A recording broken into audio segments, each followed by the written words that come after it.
What's up everyone, Shane here with ROA Off-Road. It is raining but about to start snowing. It's cold here. Now, a question that we get asked all the time is, what is Four Seasons? And what is the truth about Four Seasons?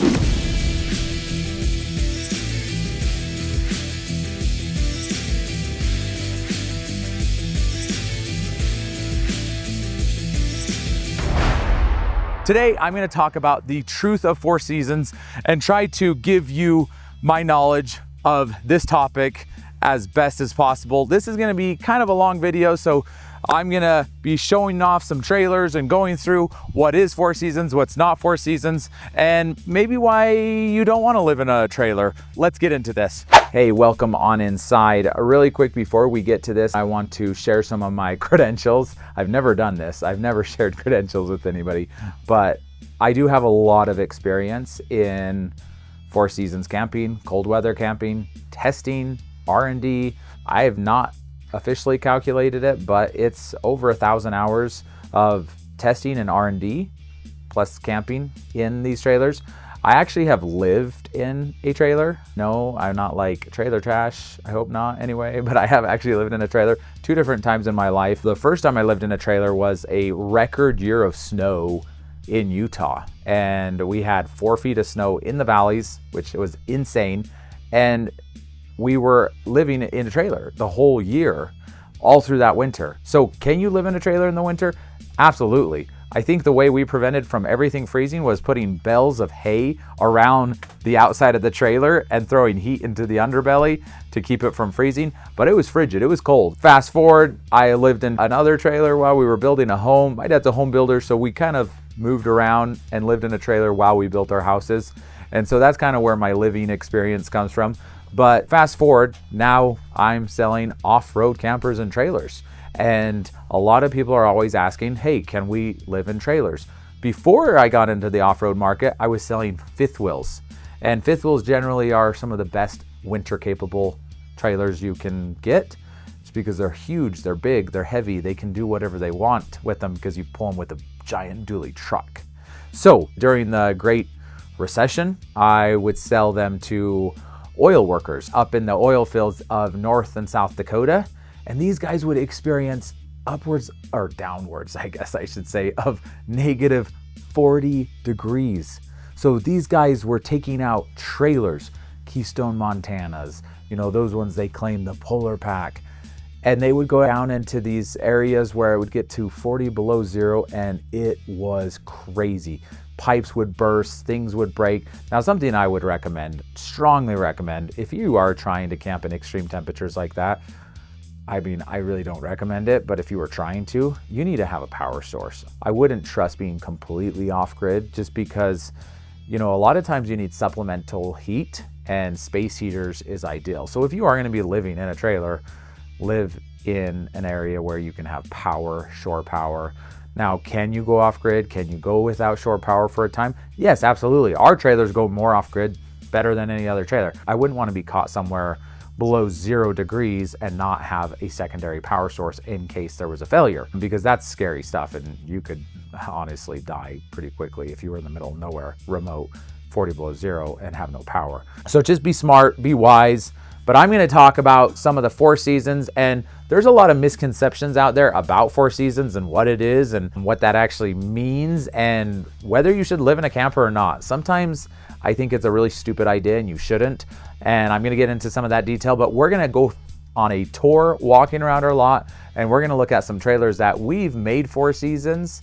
Some of our current trailers, I'm going to talk about their capability in being able to go to freezing temperatures and camp in, and then some of the remedies or the mods that we've made to make our trailers Four Seasons. So first I want to go and look at a good old-fashioned Indiana trailer that claims Four Seasons and talk a little bit about that, and then we'll go to a Black Series trailer that we used to sell, and we used to make these things Four Seasons.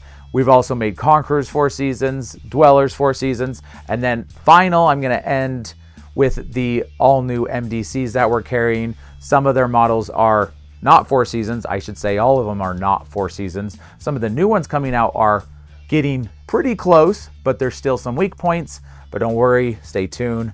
towards the end, we're going to show you how we have been able to overcome some of those things. So if you are in the market for an MDC, you will be able to come to ROA Off-Road. It's an exclusive upgrade that we do here for only people that buy from us, but we do have an upgrade that will make it so you can get your MDC below freezing temperatures. If you go buy one stock right now, the way they sit, you won't be able to go below 30 degrees without things freezing. So stay tuned for that. Let's get into this good old Indiana trailer. We're gonna start today with a Grand Design. Grand Design, if you don't know, is considered one of the top high-end trailers in America, and they really have a great reputation. One of the first and most important things that you're going to want to discover in a trailer that's 4 seasons capable is where is the water system set up. So as you can see, this is behind a door, not that much of a substantial door. I mean, this door is pretty thin, but nevertheless, it's behind a door. It's not exposed on the exterior. Generally, that's one of the fails that you're going to see on trailers. If they say they're 4 seasons and you see exterior fixtures or exterior hookups, like that's gonna freeze. Like, let's be real. So you can see this is inside the trailer. You have your city water connection, you have outside showers. This is really nice. These are pull valves for your gray and your black, your kitchen and bathroom. So you actually have these valves that are inside of a trailer. Once again, like I mentioned, this trailer is considered to be one of the most premium high-end trailers, but inside here, way down there, there's a vent. You can see the aluminum ductwork, and then there's an actual vent. And see all of this underbelly area, you see the water lines are down here, and this underbelly's carpeted. Obviously, that duct is gonna bring some heat and radiate into this area, and it will prevent all of this stuff from freezing. Also, that duct is going to be running underneath your floor, giving heat to the plumbing. So generally in America, you want your plumbing above the floor, especially if you want to be considered 4 seasons.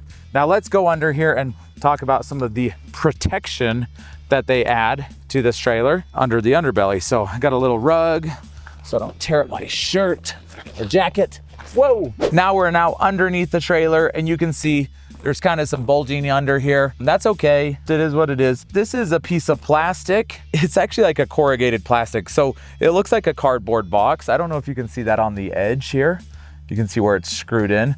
This is like, you know, maybe 1/8 inch. It's not 1/4 inch, but it is like super thin, just a corrugated plastic. This is essentially the barrier from the exterior to the interior. And this is what makes this trailer 4 seasons. Of course, these are your fresh water. You can see how they put this foam insulation here, right here. So that's all insulated. This is your outlet of your sewer. And you can see how the foam is right here. So it's insulated. So hopefully the idea is, as long as all the water tanks or their water lines are recessed above this piece of corrugated plastic, everything should be okay. Now, some manufacturers just use the plastic. That's it. And they call it a 4 seasons. That's it. Some of them will maybe put some insulation up there, but we're talking like batten insulation, some Pink Panther type of stuff you get at Home Depot, and they just like roll it across. Sometimes they use that aluminum foil up here. So they don't do a whole lot to really make this a 4 seasons trailer, but the plumbing is not exposed outside, and that is a big deal because that's how things freeze. Okay, so we're now at the Grand Design back door, and I just wanted to see what they advertise. And so if you come right here, they call this the Arctic Insulation 4 Seasons Protection. And that's it. Some corrugated plastic, possibly some insulation, and then of course they're running the ductwork underneath there. Now another thing I want to point out is these windows are single pane. So it's a glass window with 1 pane, just a thin piece of glass. But still, this trailer is considered 4 seasons, according to Grand Design. So just so you understand, there is not a standard in the US of what makes you 4 seasons. There's not an actual testing mechanism. Like, you can essentially put that corrugated plastic under there and, you know, throw a duct into this area. And like, if you look up here, this is plywood under here, and there's just a piece of plastic skin. There's no insulation from this area to up here. Of course, you have that heat duct again right there. You now have your underbelly under here, where all your water tanks and furnaces are. Now, they're calling it a Four Seasons, so I wonder if there's heated tanks. We should go inside and check really quick. We are now officially inside the trailer, and it does not appear there are heated tanks. At least this is your command center, and you have your water heater, and then you have your pumps, but there's not any tank heaters on this thing. Let me walk around in here really quick to look around. I don't think there's heated tanks in this trailer, which is pretty common. You do not have to have heated tanks to be considered Four Seasons in the US. Like I said, there is no standard. The standard is just kind of like whatever they decide the standard is, whatever each manufacturer wants to claim as their Four Seasons. The other thing too is you got to be careful because every manufacturer calls it something different. There's not like an R value to any of this stuff. So once again, you come down here and they call this Arctic Insulation Four Seasons Protection. If you were to go look at a Montana made by Keystone, they would call it their polar package. You have Arctic package, you have polar package, you have, you know, extreme cold weather protection. Like every single manufacturer just has their own name for it, and what they do versus what they don't do, it's all over the place. But this is a trailer made in America, considered to be one of the top of the line, and they're claiming Four Seasons, and maybe it is Four Seasons. I don't know.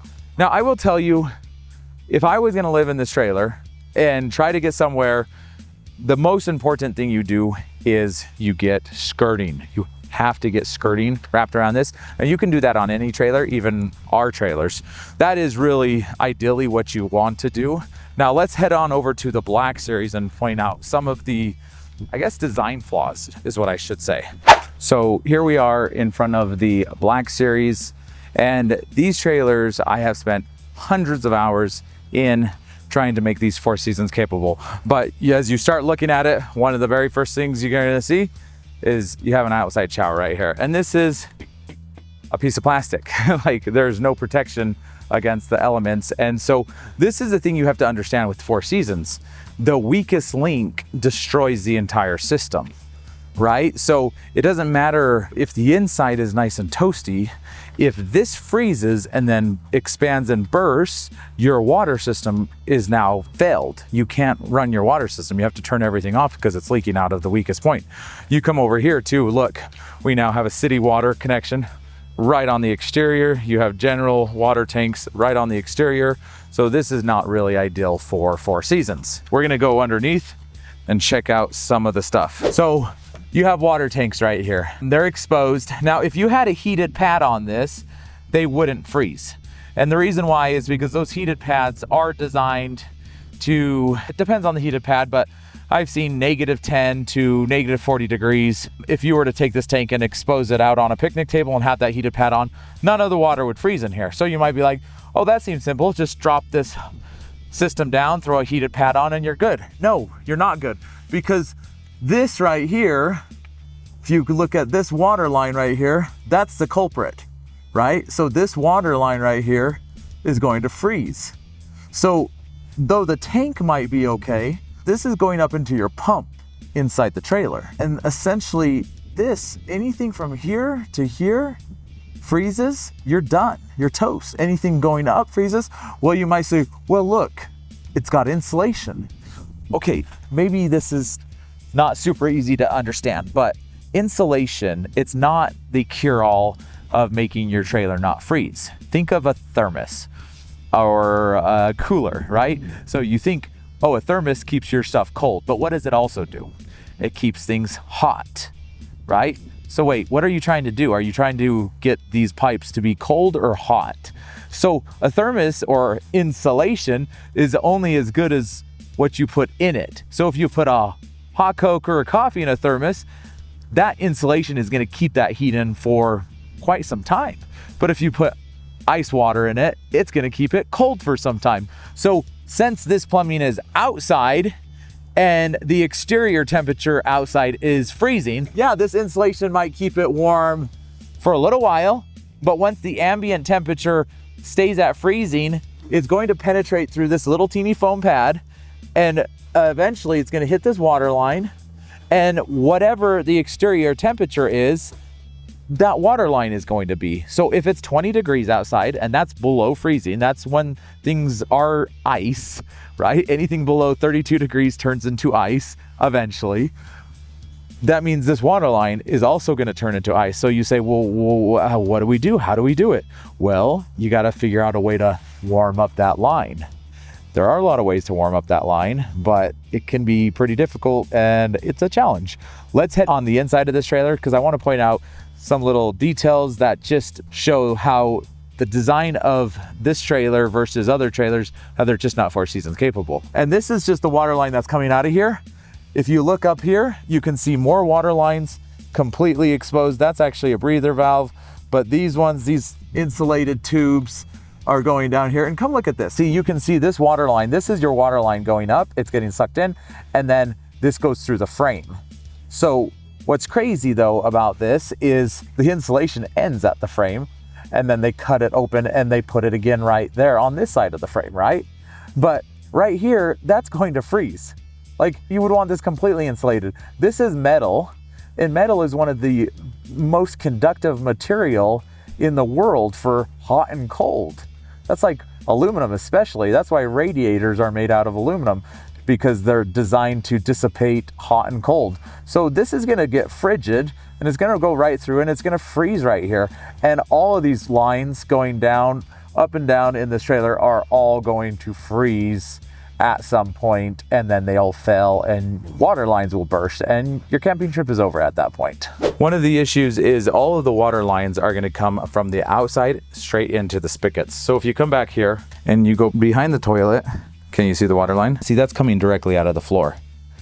And just below the floor is the outside of this trailer.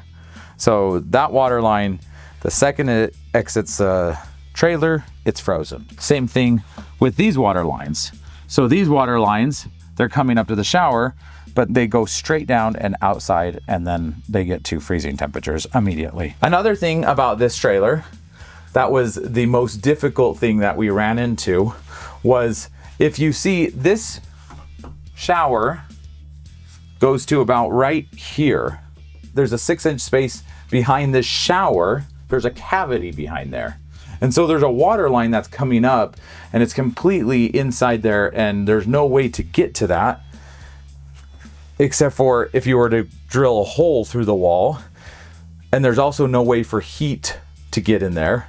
So essentially your exterior wall is slowly bringing cold air into the backside of the shower, and it's freezing the shower. Now, this is a design flaw that you see in things that are not 4 seasons, especially things that are the Australian design, because they don't understand that you shouldn't have a shower or water lines on an exterior wall. See, the shower should be actually fixed on the side wall here, or it should be fixed on the other side of this wall.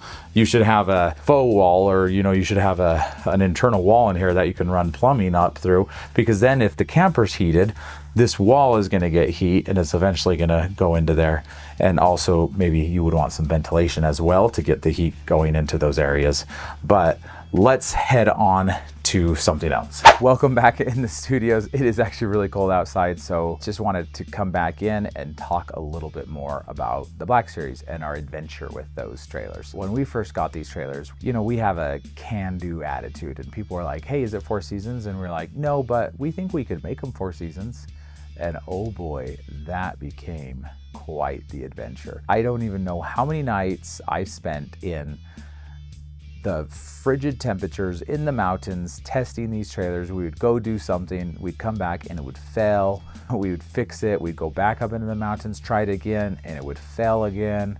And we just kept on going back and forth. Keep in mind, the way they are sitting right now, 32 degrees Fahrenheit is 0 Celsius, which means you are officially at freezing temps.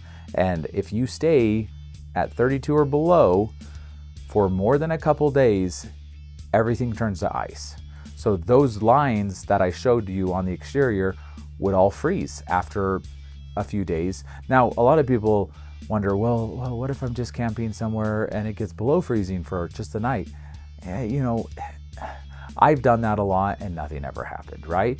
Now, not saying it can't happen, it could, but generally speaking, if it drops into the 20s at night and then it warms back up into the 50s or the 60s during the day, usually you're okay with that type of stuff, because it's going to take, you know, a good day or two being below freezing for that cold air to penetrate the lines and then eventually freeze. Also, PEX is pretty resilient.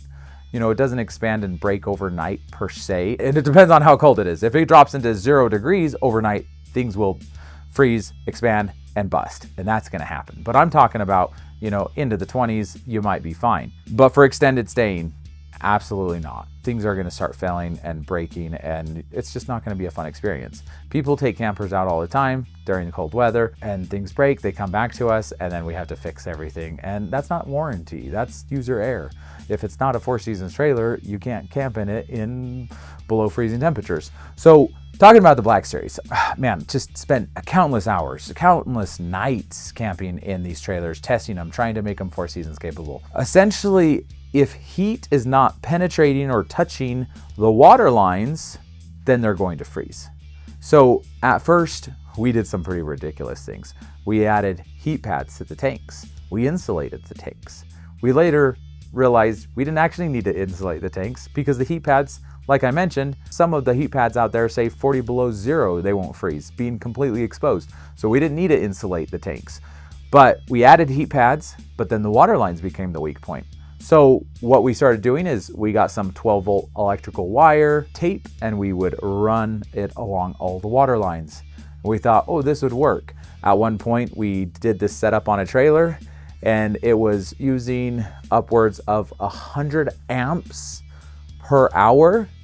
Now, at this time, the Black Series had 400 amps of AGM, which means it was only 200 usable amps, which means this system would drain the batteries within 2 hours in the night if they turned on and froze. It was just ridiculous. So we said, hey, if you go plug in at a campground, you can use it. But if you unplug it, you have 2 hours to get somewhere new and plug it back in to prevent it from freezing. It was impractical and it just didn't work. So then we started designing some underbelly skins that we could go and cover. Now, I had seen Grand Designs and Keystone Montanas, and they used the corrugated plastic. So we said, hey, let's go down there and let's just add a bunch of insulation, add the corrugated plastic, and let's cover all that up, and hopefully that will be sufficient.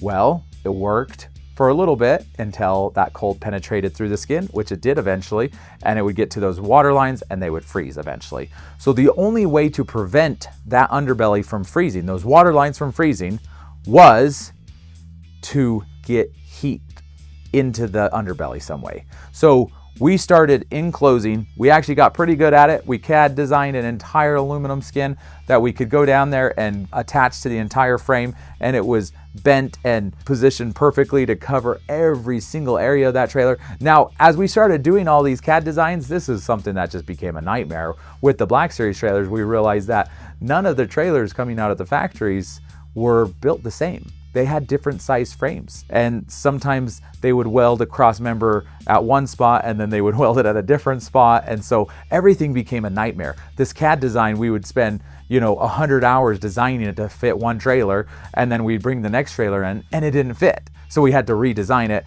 We started creating some sliding underbelly mounts that could kind of adjust to fit the Black Series frames because they would come in different every single time, and we got it pretty dialed in.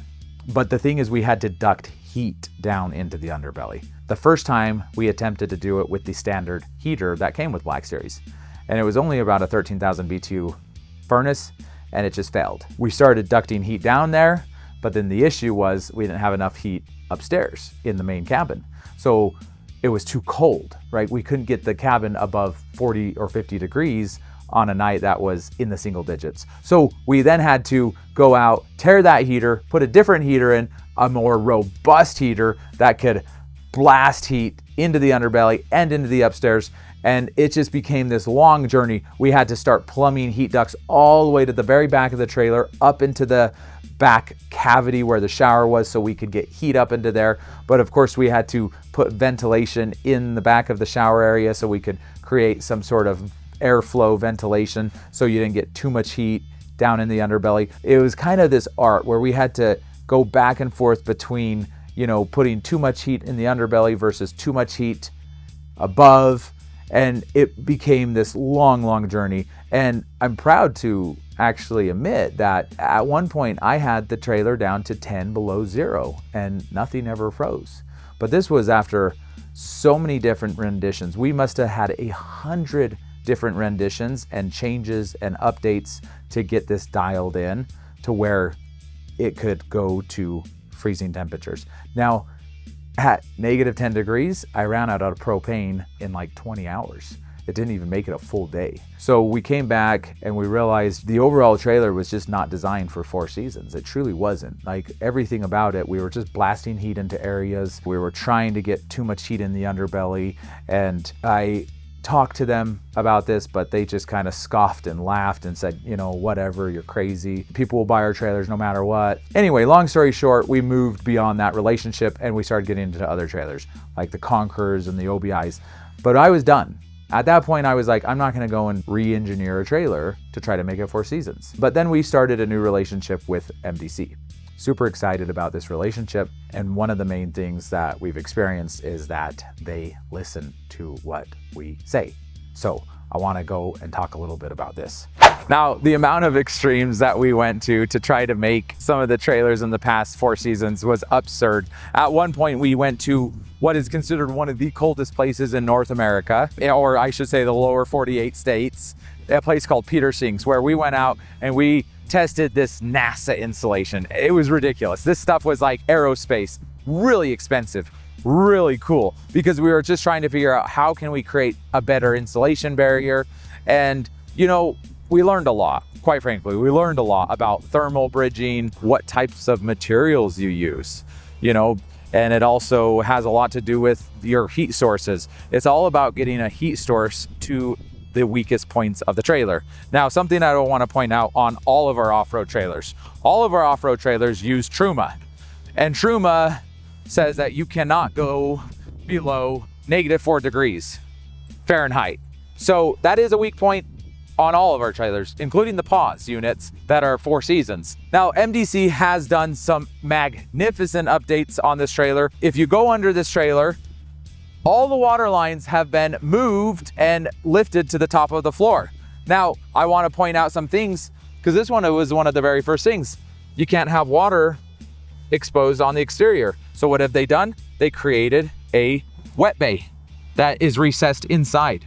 So similar to the Grand Design, that's 4 seasons, this is what they did as well. They put it inside. Now you might say, well, where's the heat duct? Well, there's a heat duct running right behind this area. And I've been in this trailer up in the mountains where it was about 10 degrees outside, and you could touch these areas and you could feel that they were getting heated from that radiant heat behind it. So as long as you have some sort of heat coming through, penetrating, and then you also have this triple seal that's gonna hold that heat inside, that is step 1 for 4 seasons. Now, the other thing is some of the toilets, they had water to rough flush the toilets, and they're cassette toilets. And I said, you know, that's gonna be very difficult because right here, there's a water line, right? You have water lines, you have things back here that are exposed. How are we gonna get heat into this area? And I said, well, if you don't have it hooked up to the main water system, but it has its own separate water tank, which is what they did. They added a separate water tank. So you actually fill up this water tank to flush the toilet. So why is that important? Well, if you put water and it's below freezing, it's gonna freeze, right? Yes, that is true. So during the winter, when you're camping, if you go somewhere cold, you actually pour antifreeze into this. And antifreeze is not crazy expensive. For a few dollars, you get a gallon. You can put a few gallons into here, and those few gallons are gonna allow you to flush the toilet at any temperature. Antifreeze is designed to go to like, I think it's like 40 below zero. So you're never gonna go somewhere that cold, hopefully. But if you did, you do have that ability to be able to flush your toilet and not have any issues. And that is the benefit of them adding the second water tank. And this is just so cool. It's so incredible. Now I said, we got to get the water lines above the floor. Okay, we're inside the XT19. And as I was pointing out about the outside water system, if you open this up now and you come in here, if you recall in the Black Series, I was pointing out how the water lines literally come out of the floor. these water lines do not come out of the floor. These are actually just drains and overflows. The actual water lines are all on top of the floor now. And you can see that heat duct back there, that's running, and that's creating that heat behind the exterior shower and all of the water fills and the ports for everything. All these water lines have been raised above the floor. So now you actually completely mitigate that need to run heat underneath the trailer and into the water lines. So all of that hassle and hard work that we made in those modifications on the Black Series is completely eliminated. You know, it's so funny. We're going on, what, 18 months, a little bit longer since we first met with MDC, and just a short amount of time. We're not even talking 2 years. I've talked about them. You know, we went out on a trip and it actually snowed on us when we were out in the snow. And I was talking with the founder, Vaughn, about we have to like figure out a way to make these more Four Seasons capable. We talked a lot about this. And he just experienced that. I thought it was really cool. Talking with their head product developer and business manager, James, he just took it and ran with it. You know, he raised all the plumbing. I pointed out in the Grand Design the single pane glass windows, and glass doesn't actually really hold in heat very well. Like if you sit in your car on a hot day, that heat just blares right through that glass, that windshield. There's almost no insulative protection with that glass. That's why you have the air conditioner blasting on you or the heat blasting on you, and you touch your window, it's burning hot or freezing cold, because it's not a very good insulation. Now in the MDC, they actually have dual pane windows. They're pretty thick and there's gases in between them, and that actually creates a very good insulation barrier. If you come over here, you can see this right here along the side of the wall. That's actually a track where there's water lines in there. So they're not below the floor, they're right there. And the great thing is right next to it is a heat duct. So this heat duct is going here. Now the other thing that they added was ventilation. You see this ventilation? Now on the other side of this ventilation, there's actually water lines, and there's the water heater. You can come right here. This lifts up right here.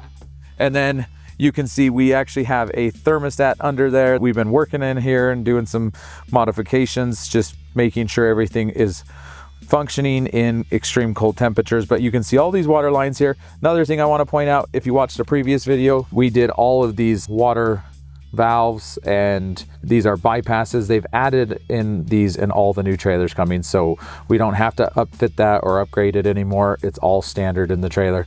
But now this area is getting heat, it's staying warm, and it's not freezing. Coming back over into the bathroom, if you recall, I pointed out the toilet, how you had a line that came right out of the floor. Now, of course, this is a cassette toilet. The water lines are now above the main floor and in this subfloor. See how they've elevated this floor up a little bit? And they did this so that they could run water lines. This right here is also a heat vent. You can't see it, but actually heat comes out of here. So the bathroom is heated. I didn't actually point this out in the Black Series, but there was only a single port. And that's common even in the OBIs. A lot of the different trailers, Conquerors, like they only had one single port.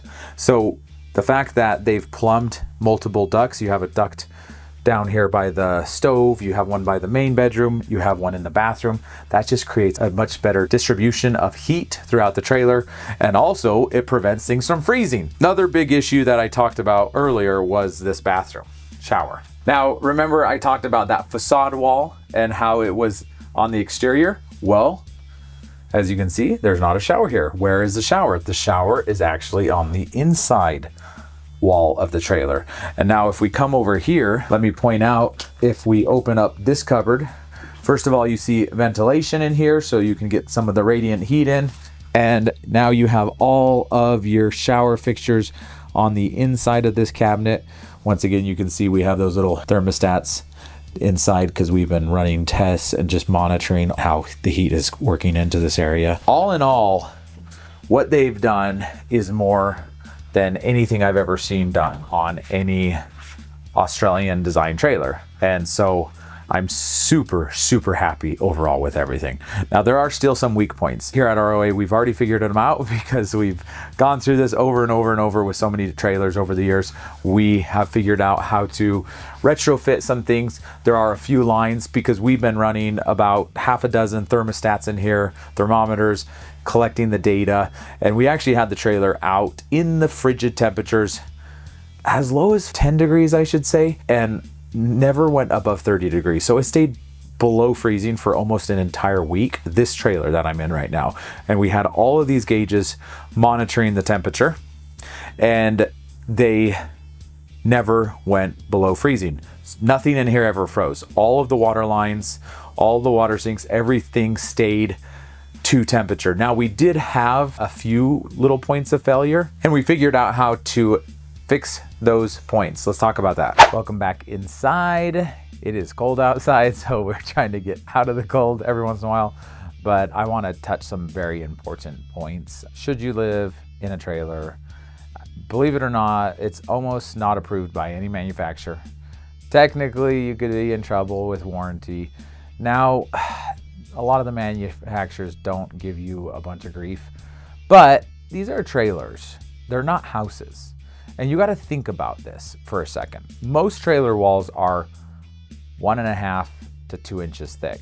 If you go and get a extremely expensive redwood fifth wheel that's made for like more full timing, you could say, you might get a 3-inch wall. There might be a 4-inch wall trailer. You know, if you know of one, make a comment below. But these are going to be like custom built $200,000, $300,000, $400,000, $500,000 trailers that you build and buy. Think about it. If you go and spend a crazy amount of money and get a 4-inch thick wall or a 3-inch thick wall, standard is about 1.5 to 2 inches. How thick is the walls in your house? Well, if it's a 2x4 house, you're talking about 4 inches. And then you talk about drywall, another 1/4 to 1/2 inch, depending on the drywall you use. Then you also have plywood on the exterior. So now we're talking 5 to 6 inches, you know, depending on your plaster and the material. And in between there, you have batten insulation, you have exterior stucco or some sort of insulative material, and then stucco on top of that. If you go to a brick house, we're now talking an additional 3 to 4 inches. Most houses in America are gonna have anywhere from a 5 to an 8-inch thick wall. And we're talking about the cheap houses. Like, that's twice as thick or 2 to 3 times as thick as a travel trailer. So you just got to think about this. A lot of people are like, oh, I'm going to live in it and it's going to be just like my house. No, it's not. It's not going to be just like your house, because even the cheapest house is going to have at least a 5-inch thick wall. And some houses, depending on where you live, the code might be 2x6s or 2x8s. Some people go and get even thicker walls and get 2x10s, and you're talking about a foot thick wall. That's crazy, right? This is depending on where you live. You could have anywhere from 8 inches to a foot thick wall made in America. And your house, your windows, you have these thick dual pane windows. And if it's winter time and the temperature drops and your furnace is not on, your entire house can plummet in temperature within hours. The inside of your house can be the exact same temperature as the exterior of your house within 24 hours if you don't have the heat running. So the heat has to be constantly running in your home to keep your home to a comfortable temperature. It's no different with a travel trailer, and the only difference is your walls are not even half as thick. They're much, much smaller walls. So you're going to have the heat running pretty much continually like you would a house. Now, having said this, you need to have expectations. If you choose to travel in cold weather, if you choose to live in a trailer in cold weather, then you're going to want to have extra precautions, like having some skirting or making sure you have extra propane with you. You don't want to just go out and run out of propane and be in this extremely cold temperature, because the weather will plummet fast and you'll lose that heat and potentially your trailer could freeze. So the MDCs, now the new Extreme Off-Grid, in spite of all of those updates, there are still a few weak points. So if you do go out and camp in 30-degree weather or below, you're going to have some issues. You're going to have some freezes, and you won't be able to actually finish your trip in that cold weather because there could be a potential failure. Now here at ROA, we've been already R&Ding and figuring out how to overcome those things. And happily we have. We've actually had one of our head technicians going through figuring out some different heating elements that are actually super efficient. Now you got to understand, these systems now in the MDC have massive solar arrays, massive battery banks.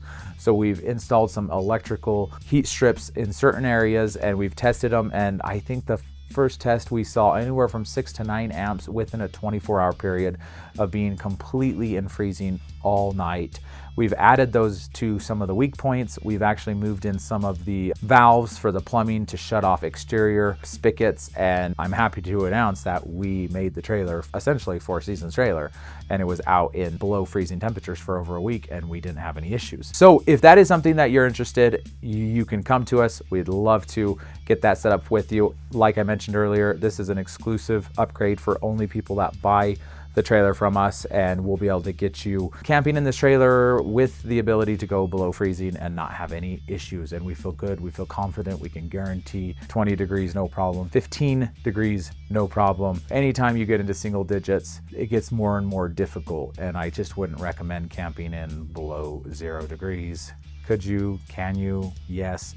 You might need to make some extra precautions if you're going to do that. Skirting is probably the biggest thing that I would recommend. Now, I just want to once again give a huge shout out to MDC and their team, and the fact that they have made this trailer nearly 4 seasons capable is astonishing. In the amount of time that they've had, it is wild to me, because we've dealt with almost all the imports. I mean, we've dealt with everything from the Black Series, the Conquerors, the OBIs. We've dealt with Patriot campers. We've dealt with Kimberly campers, and none of those trailers are as cold weather capable as the MDCs are right now, the way they sit.